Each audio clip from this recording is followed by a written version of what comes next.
What if one of the most offensive gestures in the modern world has roots buried deep in medieval warfare, linguistic confusion, and ancient archery? Today, we begin unraveling the bizarre and unexpected journey of a single finger, one that has insulted kings, started bar fights, and confused historians for generations. Welcome to The Past Unfolded. Let's begin in the muddy fields of the 15th century France, specifically the Battle of Agincourt in 1415. The Hundred Years' War had already dragged on for decades. On October the 25th, St. Crispin's Day, one of the most lopsided and legendary battles in English history was about to unfold. Facing a much larger French army, the English, led by King Henry V, were vastly outnumbered and exhausted, but they had one deadly secret weapon, the English longbow. Unlike the shorter bows of other European armies, the longbow had terrifying range and power. It could pierce armor from hundreds of feet away. But here's where it gets interesting. To properly draw this mighty weapon, archers needed full use of their middle finger. According to popular legend, the French, anticipating an easy victory, planned to cut off the middle fingers of captured English archers. Why? Because without that finger, they'd be useless in future battles, incapable of pulling the bowstring back to fire. But fate had other plans. Against all odds, the English archers rained down a storm of arrows. The muddy battlefield, narrow terrain, and poor French planning played right into their hands. By the end of the day, thousands of French knights lay dead or captured. The English had won decisively, and here's where it gets cheeky. The victorious English archers, still in possession of their middle fingers, reportedly raised them in the air toward the defeated French, taunting them with the phrase, "See, we can still pluck you." Sounds innocent enough, but not quite. The phrase had a double meaning. The English longbow was traditionally made from the yew tree, a strong and flexible wood. Drawing the bow was often referred to as plucking the yew, but when said quickly, with a thick English accent and a touch of sarcasm, pluck yew begins to sound rather familiar. Add to that the visual of a single raised finger, you've got yourself the origin of a modern insult, according to the story. But here's the twist. Is it true? Many historians now believe this story, though popular, is more myth than fact. There are no primary sources from 1415 that mention the middle finger being cut off. The phrase pluck yew is suspiciously convenient, and the connection between archers and obscene gestures? That likely came much later. But does it matter? Legends often outlive the facts, and sometimes the story itself tells us more about human nature than cold, hard evidence. From ancient battlefields to modern highways, the middle finger has survived as a symbol of rebellion, sarcasm, and disrespect. Its roots, real or imagined, are tangled in war, wood, language, and humor. You'll be surprised to learn just how old this gesture really is. Thanks for watching The Past Unfolded. If you enjoyed this episode, don't forget to like, comment, and subscribe for part 2, where history gets even more unfiltered. Because sometimes the past isn't just dusty dates and dead kings. It's alive, it's cheeky, and it might just flip you off. Before it became a battlefield insult in medieval Europe, before archers supposedly waved it at the French, the middle finger was already making waves in ancient civilizations. In today's episode, we travel far beyond the fields of Agincourt to the marble streets of Athens and the Colosseums of Rome to uncover the ancient origins of the world's most notorious hand gesture. Ancient roots, Greece, Rome, and the first offense. Long before Shakespeare, Henry V, or even the yew tree, ancient Greeks were using the middle finger as an obscene symbol, but its meaning? Far more graphic than modern times. In classical Greece, the gesture was known as katapagon, and it wasn't just rude, it was vulgar. To the Greeks, the extended middle finger represented a phallus, and the curled fingers on either side, testicles. In their culture, this wasn't just a playful insult. It was often used to call someone submissive, effeminate, or even accuse them of being sexually receptive in a derogatory way, especially in public debates or theatrical plays. Yes, even in ancient Greek comedies, the middle finger made regular appearances, used to insult characters or provoke laughter from the crowd. Take, for example, the ancient playwright Aristophanes, one of the earliest recorders of this gesture. In his play, The Clouds, a character named Strepsiades uses the gesture in a confrontation, showing us how long this symbol has been used to humiliate and provoke. So next time someone flips you off, remember, It's basically a 2,500-year-old comedy routine. Now let's move to Rome, where things got even more intense. The Romans referred to the gesture as the digitus imputicus, or the impudent finger. Just like the Greeks, it symbolized male genitalia, but in Rome, it was also weaponized socially and politically. In Roman society, the middle finger could be used in legal disputes, debates, or street-level arguments. It wasn't just rude, it was symbolic mockery. The digitus imputicus was essentially saying, "You're beneath me," in the crudest way possible. There's even documentation of Roman soldiers using the gesture to insult enemy prisoners or slaves. And guess what? The gesture wasn't always silent. Often, it came with obscene phrases, sort of an ancient version of F you.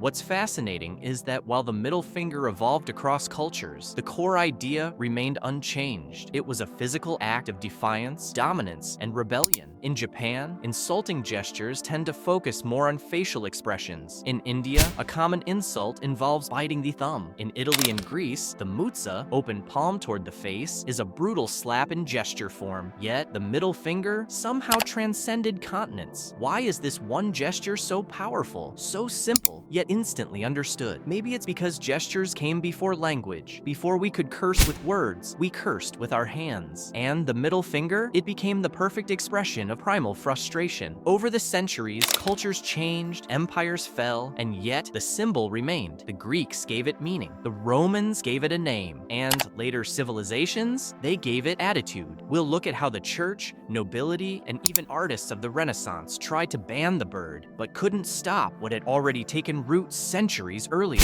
Because if history teaches us anything, it's this: you can ban the books, silence the words, but try to stop a hand gesture? Good luck. It had survived ancient Greece and Rome. It had echoed across battlefields in medieval England. But in the rise of Christian Europe, the middle finger faced its greatest threat yet. Not from war, but from morality. In this chapter of The Past Unfolded, we dive into a time when obscene gestures were no laughing matter. The church versus the finger. When faith met fury. The early Middle Ages were defined by the dominance of the church. From kings to peasants, Christian doctrine shaped every aspect of life, including behavior, speech, and yes, gestures. The church was deeply invested in controlling not only what people said, but how they expressed themselves. Obscenity was no longer just impolite, it was sinful, and gestures like the middle finger were seen as demonic, vulgar, and dangerous. Clergymen wrote of digitus imputicus as a corrupt act, one tied to lust, pride, and defiance. To show it was to defy the moral order. To receive it was to be spiritually insulted. In some parts of Europe, individuals could be fined, punished, or even excommunicated for repeated use of obscene gestures. These weren't minor slaps on the wrist. Morality courts took these acts seriously. The church saw the body as a temple, and the hand as an instrument of righteous labor, not rebellion. But with rising turmoil, plague, poverty, and war,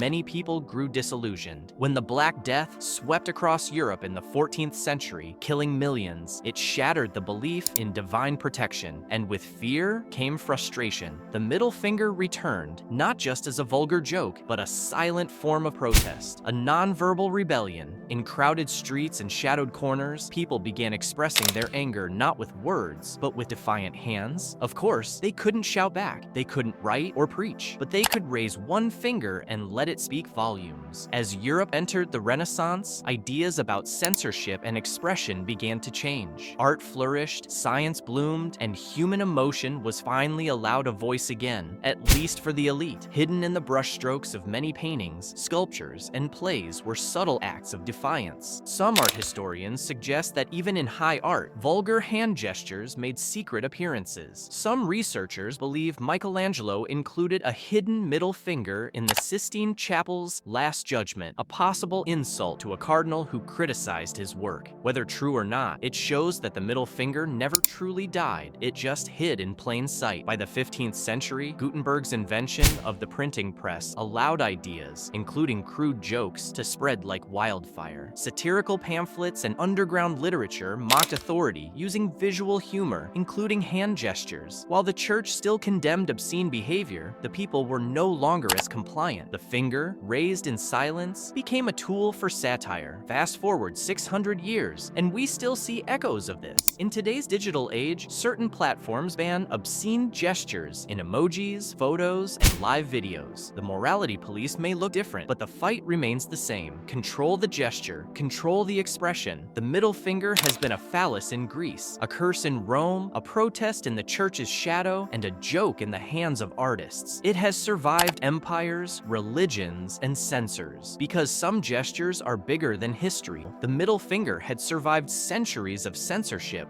religious condemnation, and underground rebellion. But as the world changed, with revolutions, empires crumbling, and entire nations rising, a new chapter began. Let's begin in the 1800s, a time known for its strict morality, at least on the surface. In the Victorian world, especially in England and the US, society prized etiquette, modesty, and self-control. This meant the middle finger, like all crude gestures, was shoved back into the shadows. But suppression doesn't equal disappearance. Instead of fading away, the gesture went underground, a weapon of mockery in back alleys, factories, and bars. It wasn't gone, it was simply waiting. The United States, rising as an industrial and cultural superpower, provided the perfect stage for the gesture's comeback. One of the earliest photographs of someone giving the middle finger dates back to 1886, a player named Charles Radbourne flipping the bird in a team photo. Right there, in black and white, America's favorite pastime got its first taste of public profanity. And just like that, the middle finger went from myth to memory to modern icon, caught on film. As waves of immigrants arrived in the US, so did their own cultural variations of obscene gestures. But somehow,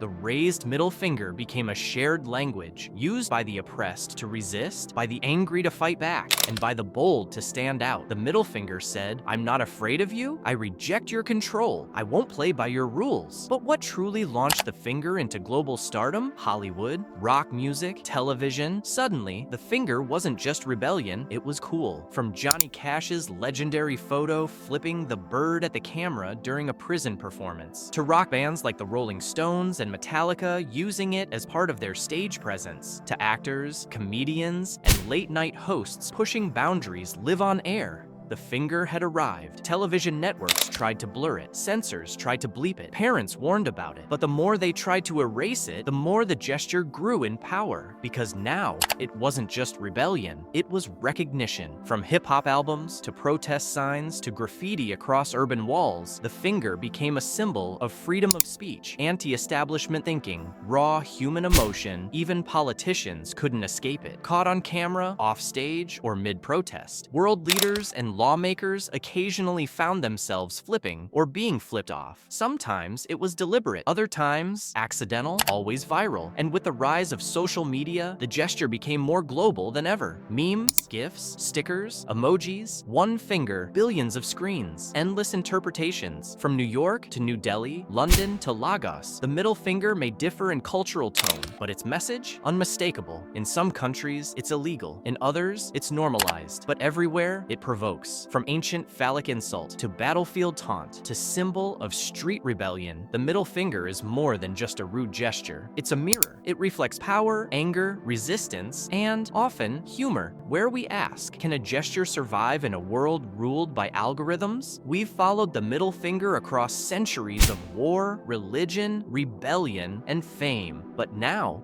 we arrive in a world unlike any before, one that's faster, louder, more connected, and more easily offended. Welcome to the 21st century, where the middle finger is no longer just a gesture, it's a meme, an emoji, a brand, and sometimes a crime. Finger in the digital age. Memes, emojis, and cancel culture. Back in the early days of the internet, there were no filters, no content flags, no warnings. It was chaos, and the middle finger, right at home. ASCII art, crude animations, email gifs, it became one of the first symbols of online sarcasm and rage. Ctrl+Alt+Fu became the unofficial motto of internet trolls, hackers, and early meme makers. As platforms exploded, so did the reach of the finger. Now, one raised digit could be shared across continents in seconds. It appeared in profile pictures, reaction videos, vines, YouTube thumbnails, and eventually, memes. The middle finger was no longer shocking. It was funny. ironic, even trendy. But then the platforms changed. In the age of algorithms and brand safety,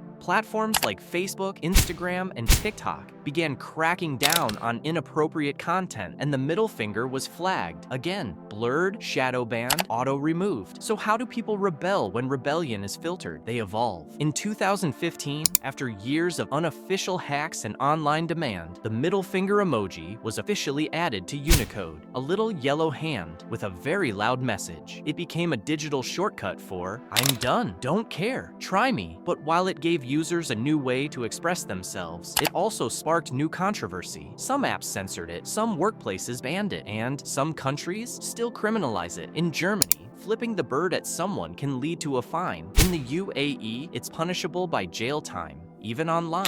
In India, it can fall under obscenity laws. In the US, it's often protected under free speech, but still gets flagged on social media. The finger is universal, but its consequences aren't. In one country, it's a joke. In another, it's an offense. In some cultures, it's meaningless. In others, it can start a fight. We now live in a time where everything is recorded and nothing is forgotten. Celebrities, athletes, and influencers have lost endorsements over a photo flipping the bird. Old videos resurface and apologies follow. The gesture may be small, but in the age of cancel culture, it can trigger massive fallout. But not everything is so serious. Irony rules the internet, and the middle finger lives on, not just as rage, but as comedy. Middle finger birthday cakes, graduation photos with hidden birds, memes like, "Mood today, this emoji." It's a form of self-expression that says, "I'm annoyed, but I'm laughing. I'm rebellious, but I'm clever. I'm flipping you off." With style, the middle finger has even entered fashion and branding. Jewelry shaped like the gesture, streetwear featuring cartoon hands, pop art installations mocking social media with a giant finger statue. It's no longer just a hand signal, it's a statement. The middle finger has outlived kings, popes, emperors, and algorithms, because at its core, it's more than an insult. It's freedom, it's emotion, it's human. We've journeyed across civilizations, from ancient temples to internet memes, from defiant warriors to ironic teenagers. The middle finger has followed us, not just as a gesture, but as a mirror. In this final chapter, we ask the question that history rarely dares to confront. What does the middle finger say about who we are? To the Greeks, the middle finger was vulgar, but deeply symbolic. A symbol of mockery, of challenging social norms, of stripping away pretenses. Philosophers argued about truth, reason, and virtue. But what happens when words fail? You gesture. Because gestures are primal. They are the body's language when the mind has had enough. The Romans made it a weapon. The church tried to erase it. The Renaissance tried to hide it in brushstrokes. But through every attempt at suppression, it remained. Why? Because the middle finger is one of the few expressions that can say, "No, enough, I see you, and I reject your power." It is rebellion without a single syllable, truth without permission. Modern psychologists call it nonverbal aggression, but that's too simple. Studies show the gesture releases tension. It's a tool for emotional self-defense. It gives people control when they feel powerless. In a world full of noise, sometimes we just want to signal clarity, even if it's crude, because sometimes flipping the bird says more than an entire speech ever could. Throughout history, thinkers have argued over the ethics of resistance. Is it right to rebel? When do you speak truth to power? How do you challenge the system? The middle finger doesn't wait for permission. It doesn't write essays or beg for justice. It simply acts. It's not polite. It's not perfect. It's not peaceful, but it's honest. In protest marches, on picket lines, in courtrooms and concerts, the raised finger still appears. It's on murals in war-torn cities, on signs held by the oppressed, on stickers slapped over authority figures' faces. Sometimes it's angry, sometimes it's hilarious, but it always makes a point. The middle finger has never just been about profanity. It's a language of frustration, yes, but also of freedom, of the deeply human need to push back when silence is forced upon us. We live in a world that demands politeness, control, obedience, but the finger reminds us we are not robots. We are not always civil. We are human, messy, raw, unfiltered, and sometimes we raise our hand. Not in peace, but in power. One gesture, thousands of years, billions of meanings. Still alive, still controversial, still us. Thank you for joining us on this journey. This was The Past Unfolded, the secret history of the middle finger.